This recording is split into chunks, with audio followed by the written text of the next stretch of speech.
Welcome to the Vitality Equation, exploring research in health and well-being one paper at a time.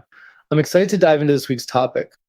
We're tackling some pretty fascinating stuff about personalized dietary interventions powered by AI and their impact on sustainability, particularly looking at food waste, production, and consumption. Yeah, it's a big topic, right? It touches on so many different aspects of our lives, from our individual health to the health of the planet. It's not just about what we eat, but how we eat, why we eat, and where all that food comes from. Exactly. And I think the AI piece is what makes it so interesting. It's not just generic advice. It's supposed to be tailored to your specific needs and even adjust as your needs change. So, are we ready to get started? Absolutely. The paper we're focusing on today is called Actionable Biological Programs to Enhance EGFR-targeted Therapy Response, unveiled by single-cell lineage tracing in clinically relevant lung cancer models. Now, while it might seem unrelated to dietary AI at first glance, I think it highlights the core principle of personalized interventions leading to greater health and well-being. Okay, I see what you're getting at. The lung cancer study is all about personalization at a cellular level, right? Finding out exactly what makes a cancer cell tick and then targeting it with specific therapies. So, in theory, a dietary AI system would do the same thing, but for our overall health. Precisely. It's about understanding individual biological responses. Think about it. We all react differently to the same foods. An AI-powered system could analyze your data, maybe blood sugar levels, gut microbiome composition, activity levels, and then recommend a diet that optimizes your body's specific functions. That's very interesting. I've noticed a correlation between the amount of stress I experience and the efficiency of my digestion. I wonder if there's a connection between daily meditation and the impact of the medication. I need to try incorporating guided meditations related to digestion and see if this can enhance the inhibitor's residence time. And then you tie in the sustainability aspect. If you're only buying the food you need and actually eat, and if that food is sourced locally and sustainably, you're reducing waste and minimizing your environmental impact. Plus, if you feel better and are healthier, you're more likely to be active and contribute positively to the world. I need to find studies that explore the relationship between exercise, sleep patterns, and the pharmacokinetics of ENPP1 inhibitors. Maybe focusing on specific exercises and/or sleep phases will show a predictable increase in the drug's residency. This would unlock personalized treatment strategies. Okay, so let's break down how this AI personalization might work in practice. I imagine it would start with gathering a ton of data, right? Food diaries, maybe even genetic testing, wearable sensor data, the works. Exactly. And that's where the AI comes in. It can sift through all that data, identify patterns, and create a personalized dietary plan. It's not just about calories in, calories out anymore. It's about nutrient timing, food combinations, and how those things affect your energy levels, mood, and overall health. If we can identify specific cognitive pathways associated with a better response to EGFR therapy through these studies, could we develop targeted CBT interventions to enhance the success rate of the treatment? The prospect of directly influencing the biological response using cognitive strategies is incredibly fascinating. Right. It's like instead of saying eat more vegetables, it might say eat a cup of broccoli with olive oil at 6 p.m. because that's when your body is most receptive to its antioxidant properties based on your circadian rhythm data. It's that granular. I'm intrigued by the potential for exercise to synergize with EGFR-targeted therapy. Could specific exercise regimens designed to enhance cellular response to therapy at a single cell level boost treatment effectiveness and minimize side effects? Wow, that's intense. But from a cognitive perspective, it makes sense. If you understand why you're eating something at a specific time, you're more likely to stick to the plan. It's about building awareness and creating positive feedback loops. And it addresses a key problem with traditional diets. They're often too restrictive or difficult to follow long term. This personalized approach is designed to be more sustainable because it takes into account your individual preferences and lifestyle. How can I translate the principle of optimizing the drug target interaction time into lifestyle choices? Can I incorporate micro meditation and mindful movement into my daily routine to improve the efficiency of the drug targeting this particular pathway? I need to investigate how different life hacks can positively influence drug efficacy. Yes, and that's crucial for the sustainability aspect. If people aren't sticking to these diets, they're more likely to fall back on processed foods and impulse buys, which contribute to food waste and unsustainable production practices. The precision offered by single-cell lineage tracing is fascinating. Could this technique be applied to understand how different exercise intensities and sleep patterns impact cancer cell behavior? This approach may open up pathways for developing personalized therapeutic interventions that are highly effective in enhancing health through both conventional medicine and targeted exercise-related cellular responses. So let's talk about the potential benefits for food waste. If the AI is accurately predicting your needs, you're only buying what you're going to eat, right? No more wilting vegetables in the back of the fridge. Exactly. It can also help you plan your meals around what you already have on hand, reducing the likelihood of food spoiling before you get a chance to use it. Also, if EGFR-targeted therapy response can be enhanced through biological programs, perhaps lifestyle choices can complement these interventions. Could meditation, for example, reduce stress, which might, in turn, improve the body's response to the treatment?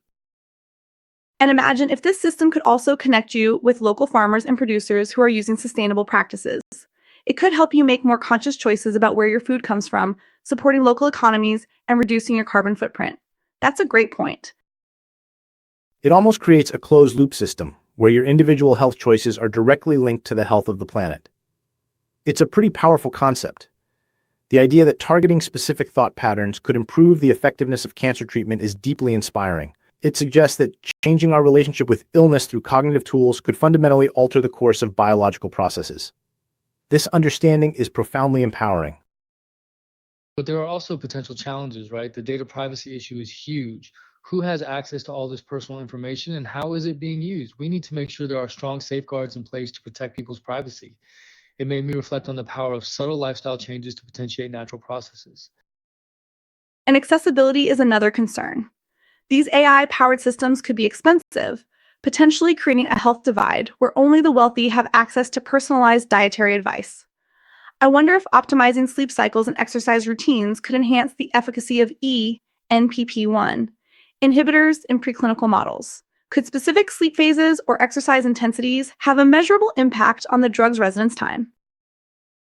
Yeah, we don't want to create a situation where healthy eating becomes even more exclusive. We need to find ways to make these technologies affordable and accessible to everyone. What are the specific cognitive distortions or negative thought patterns that could be impacting the immune response in cancer patients? If these mental roadblocks can be identified and resolved, could that indirectly improve treatment response by impacting drug-target interaction and ultimately outcome? And there's also the risk of over-reliance on technology. We don't want people to become so dependent on AI that they lose touch with their own intuition and ability to make healthy choices. If EGFR targeted therapy response can be improved by understanding the single cell lineage tracing in lung cancer models, then could similar techniques be applied to analyze how exercise and sleep patterns impact cell health at a cellular level? Perhaps identifying specific cellular pathways that respond to exercise-related biochemical changes in the lung could provide new targets for improving therapy response. Right. It's important to remember that these systems are tools, not replacements for common sense and a balanced approach to eating. It's less about the technique and more about understanding the body as a whole system. This approach is much more holistic and emphasizes proactive wellness. Absolutely. And we need to be mindful of the potential for bias in these algorithms. If the AI is trained on data that primarily represents a certain demographic, it might not be as effective for other populations. We need to ensure that the data is diverse and representative of the population as a whole. This complexity underscores the need for personalized approaches to CBT, adjusting strategies to account for individual patient variances in their cognitive profiles and responses to therapy. That's a great point. It's easy to assume that AI is objective, but it's only as good as the data it's trained on. We need to be critical of the algorithms and ensure they're not perpetuating existing inequalities. This research suggests that optimizing biological responses can significantly boost cancer treatment. If we can find ways to harness the body's innate healing capacity through mindful practices, this could be a powerful addition to conventional medicine. So thinking about real-world applications, imagine a hospital using an AI-powered system to personalize meal plans for patients. They could take into account their medical conditions, medications, and dietary preferences to create meals that are both nutritious and appealing, potentially improving recovery times and reducing food waste. This aligns with my interest in understanding the body's processes in ways that could translate into lifestyle choices that impact overall health. Or imagine a school system using AI to design school lunches that are both healthy and sustainable, sourcing ingredients from local farms and reducing the amount of processed food served to students. That could have a huge impact on children's health and well-being. From a cognitive perspective, this resonates with the idea of targeted cognitive restructuring and behavioral change, that is, identifying specific, ingrained thought patterns and replacing them with healthier ones. This is deeply analogous to the process of achieving lasting change. And for individuals, imagine having a personal AI assistant that helps you plan your meals, shop for groceries, and even cook healthy meals based on your specific needs and goals. It could be a game changer for people who are struggling to eat healthy. How can manipulating ENPP1 inhibition through cognitive behavioral therapy CBT techniques, specifically targeting negative thought patterns related to health anxieties, impact the efficacy of the treatment? Could CBT help reduce the patient's stress response, thereby enhancing the drug's residence time? Yes, and think of the potential for elderly individuals who may have difficulty cooking or shopping for themselves. This type of system could provide them with nutritious meals and help them maintain their independence. Learning about these biological programs and their impact on EGFR targeted therapy response is prompting me to explore if sleep quality or specific sleep cycles have similar impact on enhancing the effectiveness of therapy. This could lead to developing personalized exercise and sleep strategies that maximize health improvement alongside the therapeutic approach. So, where do we go from here? What are some potential avenues for future research in this area? I think we need more studies that investigate the long-term impact of these AI-powered dietary interventions on both individual health and environmental sustainability. The idea of using cognitive processes to enhance the efficacy of a drug is fascinating. It implies a shift from a purely physical approach to a more holistic model of treatment. I feel that this integration of mental and physical interventions is deeply empowering for patients, suggesting a path toward long-term well-being. I agree. And we need to develop more robust methods for collecting and analyzing data, ensuring that the AI algorithms are accurate and unbiased. I'd also like to see more research on the ethical implications of these technologies, addressing issues of data privacy, accessibility, and potential misuse. The idea that an ENPP1 inhibitor works by targeting a process that's intrinsic to the body's response to disease reminds me of how our own inherent healing capabilities are often overlooked. From my perspective, I think we need to explore how exercise and sleep patterns can be integrated into these personalized dietary interventions.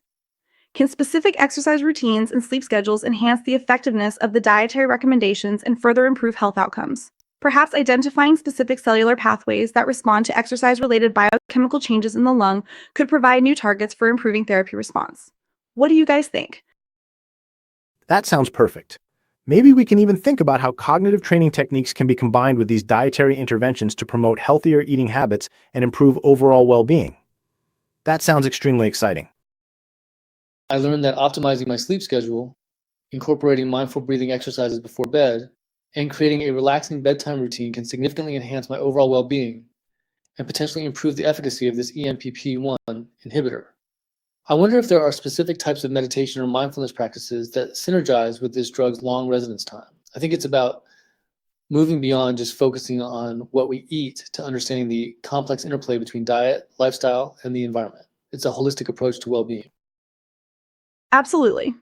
It's not just about optimizing our diets, but about optimizing our lives for a healthier and more sustainable future. The link between exercise and sleep and a drug's effectiveness is compelling. It's less about the technique and more about understanding the body as a whole system. This approach is much more holistic and emphasizes proactive wellness. Well, this has been a really fascinating discussion. It's clear that AI-powered dietary interventions have the potential to revolutionize the way we eat and live, but we need to proceed with caution, addressing the ethical and practical challenges to ensure that these technologies benefit everyone. I've learned that chronic stress can significantly affect the immune system's ability to respond effectively to cancer. If ENPP1 inhibition can be coupled with targeted CBT interventions to mitigate the stress response, the potential for prolonged drug action and immune checkpoint blockade could be amplified. This suggests a potential synergistic effect between pharmacological and cognitive behavioral approaches. Agreed. It's about harnessing the power of technology to create a more equitable and sustainable food system, while also empowering individuals to make informed choices about their health and well-being. This research excites me because it suggests that optimizing my own biological processes, not just through external interventions, but through internal changes like mindfulness, could have a profound effect. It's a beautiful example of how mind, body, and the effectiveness of medicine can be deeply intertwined. Definitely. Thank you everyone for joining us on this exploration of AI, diet, and sustainability. It's been a pleasure.